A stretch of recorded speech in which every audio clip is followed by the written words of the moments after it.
राज्य सरकार ने कैबिनेट से तुम 1932 कानून पर मुहर तो लगवा ली है, पर इससे उसके लेकर के राज्य में राजनीति भी गर्मा गई है और कई सवालों को जन्म दे गई है। हमारे साथ में सीनियर वकील हैं एडवोकेट मुमताज खां। सर, 1932 का तो कानून लागू हो जाएगा सर, कैबिनेट ने मंजूरी दे दी गई है। जो 1932 के सर्वे में छूट गए उनका क्या होगा? देखिए, कुछ लोग आम जनता को बरगलाने का कोशिश कर रहे हैं। आपको याद होगा कि विधानसभा में माननीय मुख्यमंत्री महोदय ने खुद ही कहा था कि 1932 का खतियान हम लागू कर रहे हैं, लेकिन वैसे लोग जिनका सर्वे 1932 के बाद हुआ है उनको भी उस पर शामिल किया जाएगा। और मैं बता रहा हूँ कि अभी कैबिनेट से पास हुआ है, इसका पूरा नियम परिनियम बनना है। स्थानीय नीति की पूरी एक जो है प्रोफाइल तैयार होगा कि साहब 1932 का खतियान के बाद झारखंड में हज़ारीबाग में 64 में हुआ सर्वे, चाईबासा में हुआ 1964 में सर्वे, पाकुड़ में भी बाद में सर्वे हुआ, तो कई ऐसी जगह जहाँ पर सर्वे बाद में हुआ है।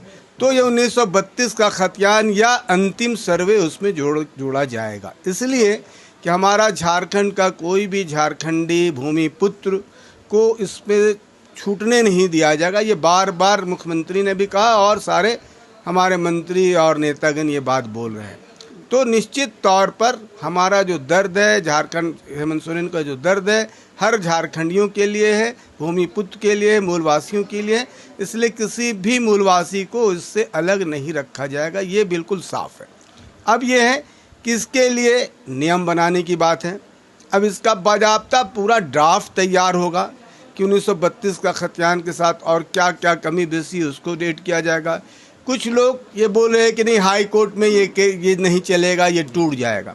ये बिल्कुल गलत है, इसलिए कि हर राज्य की अपनी एक स्थानीय नीति होती है। छत्तीसगढ़ की है, महाराष्ट्र की है, तमिलनाडु की है, त्रिपुरा, असम और दूसरी जगह। यहाँ पे आपको हम टोकना चाहेंगे, बाबूलाल मरांडी जब मुख्यमंत्री थे तो उनका भी प्रयास था कि स्थानीय नीति लागू हो।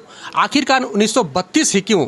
और अगर 1932 तो बाबूलाल मरांडी जो उस वक्त किए थे स्थानीय नीति लागू करने की कोशिश, वो क्या था, उसके बारे में जरा बताइए। उसमें और जो कमी बेसी थी उसको हम लोग कानूनी ढंग से देखते हुए ऐसा प्रावधान लाएंगे कि जो हाई कोर्ट में या सुप्रीम कोर्ट में भी नहीं टूटे।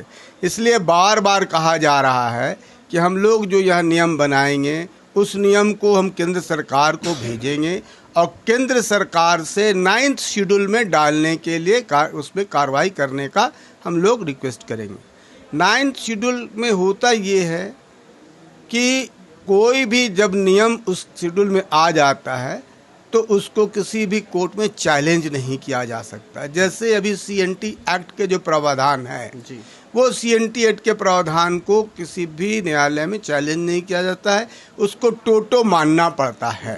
तो इसलिए हम लोगों का ये भी सोच है कि इसको हम लोग केंद्र सरकार के जरिए बाकायदा 9th शेड्यूल में भी डालने का प्रयास करेंगे।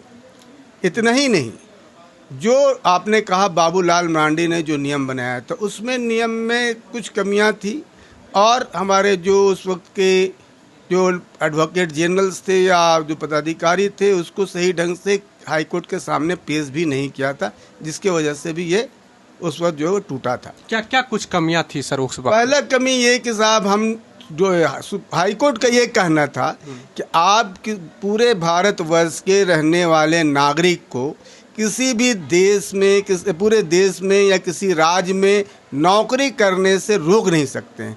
ये उसका फंडामेंटल अधिकार है, उसका हक बनता है, उसका जो है हर नागरिक का ये अधिकार है कि वो पूरे देश के अंदर किसी भी भाग में नौकरी कर सकता है।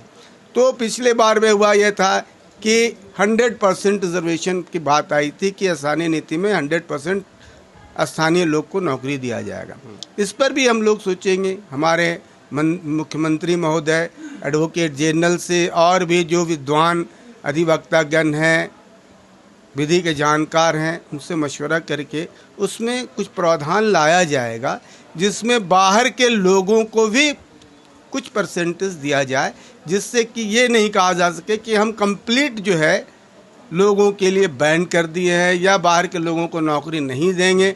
या बाहर के लोगों को हम बाहर कर देंगे, ऐसा कोई भी हम लोग का नियत नहीं है। हम चाहते हैं कि झारखंड के मूल निवासियों को, धरती पुत्र को उसका हक मिले, साथ साथ बाहर से भी जो लोग आए हैं उनको भी हम साथ लेके चले, उनके साथ भी अन्याय नहीं होगा। तो निश्चित तौर पर जब हम उनका प्रावधान रखेंगे तो हाई कोर्ट उस कानून को नहीं तोड़ सकती है। इस कानून को लेकर के बहुत बवाल हो रहा है सर।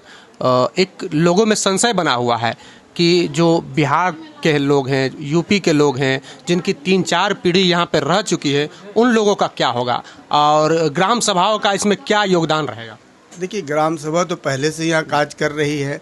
ग्राम सभा ये जो पंचायती एक्ट है उसके अंतर्गत झारखंड में लागू है। Jharkhand schedule area 5th schedule में आता है। झारखंड के 112 ब्लॉक 5th शेड्यूल में आता है, जिसमें शेड्यूल एरिया लागू है। तो वो वहाँ ऑलरेडी पहले से ग्राम सभा काम कर रही है। ग्राम सभा के जो है रिकमेंडेशन पर काम होते हैं। अब रहा सवाल कि आने वाले दिन में जैसे कि बात आ रहा है कि ग्राम सभा से भी हम लोग अनुशंसा करेंगे। निश्चित तौर पर जो ग्राम सभा होती है वो गांव के लोगों की, गांव की जनता की एक समिति है जो गांव के बारे में बेहतर जानती है कि गांव के रहने वाला कौन है, कौन कब से रह रहा है, कौन यहाँ का खतियानी है, कौन बाहरी है, कौन किस वर्ग से आता है। इसकी जानकारी आपको ज़मीन में ग्रास रूट में मिलेगा। इसलिए ग्राम सभा जो ग्रास रूट की कमेटी होती है तो वो ज़्यादा बेहतर सच्चाई बताएगी। तो इसलिए ग्राम सभा को हम लोग हमेशा से पहला जो है प्राथमिकता देते हैं। उनकी बात को, उनको रिकमेंडेशन को माना जाता है। तो इस मामले में भी ग्राम सभा का जो रिकमेंडेशन आएगा उसको माना जाएगा। लेकिन साथ साथ ये भी मैं बता दूं, बार बार ये कन्फ्यूज़न क्रिएट किया जा रहा है बाबूलाल मांडी के ज़रिए, सरजू राय के ज़रिए, और हमारे माननीय सांसद मधु कोड़ा ने भी इसका अपोज किया है कि भाई ये हमारा चाईबासा का क्या होगा। तो इस पर भी मैं बहुत खुले शब्दों में बता दूं कि सिर्फ चाईबासा नहीं, चाईबासा, हजारीबाग और पाकुड़ का भी कुछ हिस्सा में ये जो है आपका जो सर्वे हुआ है 1964 में, 1962 में या 1932 के बाद में हुआ है। तो वैसे लोगों के लिए भी ये निश्चित तौर पर जो है 1932 का खतियान के अलावा जो अंतिम सर्वे होगा उसको भी इसमें शामिल करके नियम बनाया जाएगा, जिससे कि कोई भी छूटे नहीं।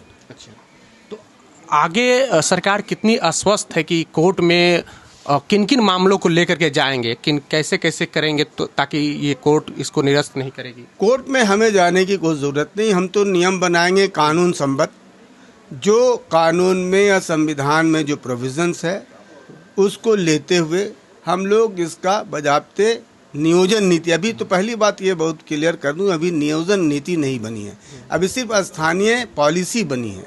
स्थानीय परिभाषा जो है बताया, कहा गया कि हमारा स्थानीय भाषा ये परिभाषा ये होगी और 1932 के खतियान के लोगों को स्थानीय कहा जाएगा। अब इसके बाद ये है कि हमारी विधानसभा में ये बात आएगी, विधानसभा से पास होना है। तो विधानसभा में आने से पहले इसका पूरा प्रारूप तैयार हो जाएगा, नियम परिनियम उस पर तय किया जाएगा और विशेषज्ञों से भी और राय ली जाएगी, जिससे कि हम लोग हाई कोर्ट या सुप्रीम कोर्ट में कहीं भी इस कानून को चुनौती नहीं दिया जा सके। सर एक सवाल है, विधानसभा की आप बात कर रहे हैं, उसी सदन में मुख्यमंत्री हेमंत सोरेन कहते हैं कि 1932 का खतियान लागू हो ही नहीं सकता, अगर हुआ तो कोर्ट इसे निरस्त कर दी। तो क्यों ना माना जाए कि हेमंत सोरेन सिर्फ राजनीतिक लाभ के लिए ये सब कर रहे हैं? ऐसा है कि हेमंत सोरेन ने जो कहा था उसकी आधी बात को लोग जो है चर्चा में ला रहे हैं। उन्होंने ये कभी नहीं कहा कि 1932 लागू नहीं हो सकता। उन्होंने कहा कि 1932 का खतियान जो है सिर्फ पूरे झारखंड में नहीं है, बल्कि अलग अलग जगहों में अलग अलग डेट में भी सर्वे हुआ है। इसलिए सिर्फ 1932 का खतियान लागू करने से बहुत सारे लोग छूटेंगे। उस वक्त भी उन्होंने ये बात को कहा था, लेकिन उसको सिर्फ लोगों ने गलत ढंग से आधी बात को जो है चर्चा में लाया, आधा बात छोड़ दिया। साथ साथ उन्होंने ये भी कहा था कि हाँ, अगर 1932 के आधार पर हम 100% अगर हम ये क्या नाम है नियुक्ति की जो नियोजन नीति उसमें अगर लाएंगे तो उस पर दिक्कत हो सकता है। तो इसलिए इस पर हम लोग मशवरा करके करेंगे कि भाई ये जो नियोजन नीति होगी उस पर झारखंड के लोगों को झारखंड निवासी जो भूमिपुत्र है उनको तो मिलेगा ही मिलेगा। बाहर के लोगों के लिए भी कुछ व्यवस्था किया जाएगा जिससे कि किसी का फंडामेंटल राइट का हनन नहीं हो। कोर्ट सिर्फ फंडामेंटल राइट के ही बेसिस पर जो है इसको चैलेंज कर सकती है, कोर्ट में चैलेंज किया जा सकता है या कोर्ट रद्द कर सकती है। जब हम वो जो प्रॉब्लम्स है उस प्रॉब्लम्स को पहले ही हल कर देंगे, साहब किसी का जो हक है, उस किसी का अधिकार है उसका हनन नहीं हो, किसी का फंडामेंटल राइट का हनन नहीं हो, तो निश्चित तौर पर मेरा मानना है कि किसी भी न्यायालय के द्वारा उसको जो है निरस्त नहीं किया जा सकता। चलिए, बहुत बहुत धन्यवाद। तो सर, ये हमारे साथ में थे मुमताज़ खां, जो कि सीनियर वकील हैं, और इन्होंने बारीकी से समझाया कि क्या हो सकता है अगर ये मामला कोर्ट में जाएगा। और कई ज़िले ऐसे हैं जिसमें जो ये बताया गया है कि 1932 के बाद वहाँ सर्वे हुए हैं, और इन सभी मामलों पर इनसे हमने बात की। बहरहाल, आपको हमारा ये बातचीत कैसा लगा, आप अपनी प्रतिक्रिया कमेंट बॉक्स में जरूर दें। अगर आप यूट्यूब चैनल पर देख रहे हैं तो चैनल को सब्सक्राइब कर लें, फेसबुक पेज पे देख रहे हैं तो पेज को लाइक कर लें। जय भीम, जय भारत।